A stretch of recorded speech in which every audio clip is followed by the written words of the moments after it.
வணக்கம். உலக தமிழ் அறிவாளிகளே, சித்தர்களின் அருளால் நலமுடன் பல்லாண்டு வாழ்வோம். மிஸ்டர் லேடிஸ் ஊடக ரசிக பெருமக்களே, இன்றைக்கு பலர் அவதி விட்டு கொண்டிருக்கிற, குறிப்பாக இந்த ஐடி ஃபீல்டில் வேலை பார்க்கிற பலர், அவர்கள் அவதி விட்டு கொண்டிருக்கிற பெண்களில் ஒரு 40 வயது 45 வயதில் இருக்கிற பல பெண்கள் அவதி விட்டு கொண்டிருக்கிற ஒரு உபாதையை பற்றி பார்க்க இருக்கிறோம். என்னன்னா, இந்த இடுப்புல இருக்கிற ஒரு வலி, அது இடுப்புல இருந்து ஆரம்பித்து அது அப்படியே பின்னாலே நகர்ந்து கால் முழுக்க வந்து குதிகாலிலே வரையிலே அந்த வலியை கொடுக்கும். ஒரு இடத்துல நிற்க முடியாது, கொஞ்ச நேரம் நின்றுட்டு இருந்தா உடனே உட்காந்துக்க வைக்கும், நெடுந்தூரம் நடக்க முடியாது, கால் அப்படியே விறுவிறுன்னு வந்துடும். இப்படிப்பட்ட ஒரு உபாதை அந்த சியாட்டிகா என்று ஆங்கிலத்தில் அழைப்பார்கள். சியாட்டிக் நர்வ் மிகப்பெரிய ஒரு நரம்பு, இடுப்பிலே இருந்து கால் வரையிலே போகிற ஒரு நரம்பு.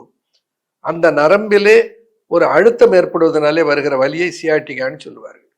இந்த இடுப்பு வலி என்று சித்த மருத்துவத்திலே குறிப்பிடுகிறார்கள். இந்த இடுப்பு வலிக்கு 2 அர்த்தம் உண்டு. ஒன்று இடுப்பு வலினா பிரசவ வலி, இடுப்பு வலி என்று ஒரு இடக்கல் அடக்கல்ல சொல்லுவார்கள். இந்த இடுப்பு வலி என்பது இடுப்பிலே பெரும்பாலும் வருவதற்கு காரணம் இந்த L4 L5 என்கின்ற 2 லம்பார் வெர்டபிரே. இது என்னன்னா, இது எந்த பிடிப்பும் இல்லாமல் இருக்கிற 2 வெர்டபிரேக்கள்.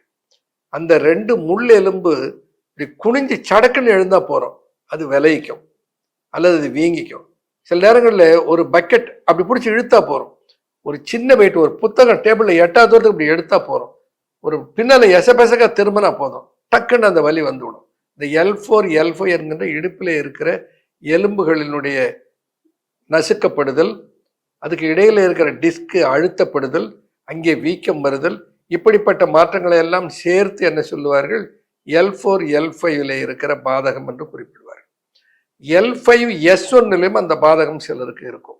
இந்த L3 L4 L5 S1 இதில் இருக்கிற பாதகத்தினால என்ன ஆகிறது, அங்கே அந்த முள்ளெலும்பிலே இருந்து புறப்பட்டு வருகிற நரம்புகள் அழுத்தப்படுகின்றன. அந்த நரம்புகள் அழுத்தப்படுவதனாலே அந்த வலி காலிலே உணரப்படுகிறது. சியாட்டிகா தான் அதுன்னு எப்படி கண்டுபிடிக்கிறதுனா, ஏதாவது ஒரு காலிலே அந்த வலி இருக்கு, 2 காலிலே இருக்காது. ஒன்று. 2வது, அந்த வலி இடுப்பினுடைய பின்பக்கத்தில் இருந்து துவங்கி பட்டக்ஸ் தொடை வழியாக பின்னாலே வந்து குதிகாலிலே வந்து முடியும். அப்படி முடிகிறது என்றால் அது சியாட்டிகா தான். இந்த சியாட்டிகாவுக்கு நல்ல மருந்தை சித்தர்கள் கண்டிருக்கிறார்கள். அதை குறைந்தபட்சம் 3 அல்லது 5 மாதங்கள் சாப்பிட வேண்டியிருக்கும். அதனோடு ஒரு யோக பயிற்சியை செய்ய வேண்டியிருக்கும். இந்த யோக பயிற்சியை நான் வந்து ஒரு யூடியூப்ல கிடைக்க செய்திருக்கிறேன். அதுக்கு ஒரு லிங்க் இருக்கிறது. இந்த லிங்கை உங்களுக்கு அனுப்புவார்கள் மருத்துவம் பார்க்கிற போது. அந்த லிங்க்ல போய் பார்த்தீங்கன்னா அங்கே இருக்கிற பயிற்சிகள் இருக்கும். இது என்ன பயிற்சிகள்? அர்த்த புஜாங்காசனா, ஏக பாத சலபாசனா, உதர ஹர்ஷானாசனா, சுப்த உதர ஹர்ஷானாசனா, இப்படி பல ஆசனாக்கள் அந்த சியாட்டிகாவுக்கு மிகச்சிறந்த ஆசனாக்கள். அந்த ஆசனாக்களை செய்து கொண்டு அதற்குரிய மருந்துகள் எடுத்துக்கொண்டால் அந்த சியாட்டிகாவிலிருந்து முழுமையாக விடுபட்டு விடலாம். அது அந்த அந்த அந்த அந்த எலும்பு வீங்கி இருக்கு பாருங்க, அந்த வீங்கி இருப்பது, அந்த எலும்பில் ஒரு அழுத்தம் இருப்பது, அதையெல்லாம் அந்த பயிற்சியினாலே சரி செய்து கொள்ளலாம். அதற்கு முக்கியமாக சரியான மருந்தை எடுக்க வேண்டும். முக்கியமாக அதற்கு முதலில் பேதிகை மருந்தை கொடுக்க வேண்டும். அதுக்கு அகத்தியர் குழம்பை தான் நான் பெரும்பாலும் கையாளுவேன். ஒரு பேதிகை மருந்தை கொடுத்து விட்டு குருதியும் குடலையும் சுத்தி செய்து விட்டு தான் மருந்து கொடுப்போம். இல்லை, சமசி என்று ஒரு சிறப்பு மருந்து இருக்கிறது. அது பெராலிசிஸ்ல இருந்து ஹைப்பர் ஹெமிப்ளேஜியாவில இருந்து பல வகையான உபாதைகள், நரம்பு வலி, இடுப்பு வலி, எலும்பு வலி, தசை வலி அத்தனையும் போக்குகிற ஆற்றலுடைய ஒரு மருந்தை சித்தர்கள் தந்திருக்கிறார்கள். அதை சமசி என்ற பெயரிலே நான் அதற்கு உரிமம் பெற்றிருக்கிறேன். அந்த சமசி என்கின்ற மாத்திரையை அந்த சியாட்டிகாவினுடைய தன்மையை பொறுத்து காலை 1 மாலை 1 என்று ஒரு நாளைக்கு 2, 5 அல்லது 10 நாட்களுக்கு கொடுப்போம். மிக உடனடியாக அந்த வலியை அகற்றுகிற ஆற்றல் அது உடையது. அதனோடு கூட ரொமா என்று ஒரு மருந்து, ரொமாட்டிசம், ரொமா என்பது ரொமாட்டிசத்தை குறிக்கிற சொல்.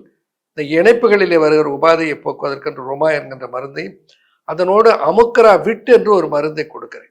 இந்த அமுக்கரா விட்டு என்பது ஒரு உணவு, சித்தர்கள் உரிமம் பெற்றிருக்கிற, சித்த மருத்துவ உரிமம் பெற்றிருக்கிற ஒரு உணவு மருந்து. அது எப்படின்னா அதில் அமுக்கரா சூரணம் இருக்கிறது, திரிபலா சூரணம் இருக்கிறது, அதனோடு கூட சேர்ந்து அதில் நாகப்பற்பம் இருக்கிறது, விட்டமின் B12 இருக்கிறது, விட்டமின் டி இருக்கிறது, விட்டமின் இ இருக்கிறது, D3 இ இந்த விட்டமின்கள் எல்லாம் இருக்கிறது. என்னன்னா பெரும்பாலும் எலும்பிலே வலி வருபவர்களுக்கு எல்லாம் விட்டமின் டி டெஃபிஷியன்சி இருக்கும். D3 டெஃபிஷியன்சி உள்ளவர்கள் இந்தியாவில் அது இருக்கக்கூடாது. ஏன்னா சன்லைட்டுனாலே எல்லாருக்கும் இயற்கை கொடுத்துருக்கிற ஒரு வரம். ஆனால் நம்ம சன்லைட்டை தவிர்ப்பதனாலே நம்மளே பலருக்கு அந்த விட்டமின் D3 டெஃபிஷியன்சினாலே இடுப்பிலே அந்த வலி வருவதற்கு ஒரு காரணமாக அமைகிறது. விட்டமின் B12 பலருக்கு டெஃபிஷியன்சி இருக்கும், விட்டமின் இ டெஃபிஷியன்சி இருக்கும். இதை சரி செய்வதோடு இப்போ தெரியும் இல்லைங்களா, இப்போ ஜிங்கோவிட் என்று கொடுக்கிறார்கள் விட்டமினோடு சேர்த்து ஜிங்க் என்பது நாகம், துத்த நாகம். இந்த சித்தர்கள் அந்த காலத்திலே நாகப்பற்பம் என்ற பெயரில் நமக்கு தந்திருக்கிறார்கள். இந்த நாகப்பற்பத்தை நாம் இங்கே மருந்தாக கையாளுகிறோம். நாகப்பற்பம், vitamin D3, vitamin B12, vitamin E, அதனோடு சேர்த்து அமுக்கரா சூரணம், அதனோடு திரிபலா சூரணம், இவைகளை அனைத்தையும் ஒன்றாக சேர்த்த படைப்பு தான் அமுக்கராவிட். என்ன ஆச்சரியம்னு சொன்னா, இந்த 5 மருந்துகளையும் தனித்தனியாக வாங்கியோ தனித்தனியாக சாப்பிட போனால் 5ஐயும் விழுங்க வேண்டும், 5 டம்ளர் தண்ணி வேணும்.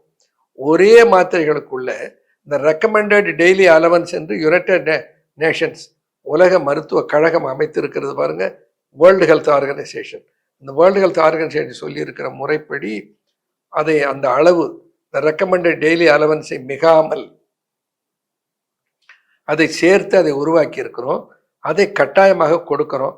அதனோடு கூட வெளி உபயோகத்திற்கு ருத்வா ரோலான் என்கின்ற ஒரு ரோலான் மருந்து, அமுக்கரா ஸ்ப்ரே என்கின்ற ஒரு ஸ்ப்ரே மருந்து, இவைகளை சேர்த்து கொடுத்து இந்த இடுப்பு வலியை, இந்த சியாட்டிகா என்கின்ற கால் வரையில் வருகிற வலியை அறவே இல்லாமல் செய்ய முடிகிறது.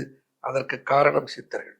இந்த ருத்வா ரோலானும் அந்த அத்வா ஸ்ப்ரேவும் ஒரு மிரக்கல். ஏன்னா இன்னைக்கு வலி நீக்குவதற்கு என்று ஒரு மருந்து என்றால் அதில் டைக்ளோஃபெனாக்கும் அசிக்ளோஃபெனாக்கு ஏதாவது ஒரு பெயின் கில்லர் இருக்கும். இவைகள் அனைத்தும் சிறுநீரகத்துக்கு பாதகம் விளைவிக்கக்கூடியவர்கள் என்பது நாம் அறிவோம். அது அறிவியல் கற்றவர்களுக்கு அது தெரியும். இவைகளை எதையும் பயன்படுத்தாமல் முழுக்க முழுக்க மூலிகை சாறுகளையே கையாண்டு இந்த புதினா தைலம், கற்பூர தைலம், பரங்கி சாம்பிராணி தைலம், நீலகிரி தைலம், இப்படி மூலிகை தைலங்களையே சேர்த்து இந்த ஒரு ஜெர்மன் டெக்னாலஜியை உடன் இணைத்து ஸ்ப்ரே ஒன்றை செய்திருக்கிறோம். அந்த ஸ்ப்ரேவை அப்படி அடித்து இப்படி தேய்ச்சி விட்டோம்னா போகிறோம், அடுத்த நிமிடத்திலேயே வலி ஓடி போய்விடும். இப்போ வலி இல்லாமல் இருக்கிற போது அந்த பயிற்சியை செய்வது எளிது. அதனால என்ன சொல்லுவேன், இந்த ருத்வா ரோலானை போட்டு தேய்த்து அப்படி தேய்த்தாலும் இந்த சூடு கொடுக்க வேண்டியதில்லை, ஒன்றும் பண்ண வேண்டியதில்லை. அப்படி தேய்த்தாலே மறைஞ்சு போயிடும், அது உள்ளே போய்விடும் அந்த தைலம். அப்போது இந்த வலி உடனே போயிடும். வலி இல்லைன்னா அந்த பயிற்சியை எளிவாக செய்து விடுவார்கள்.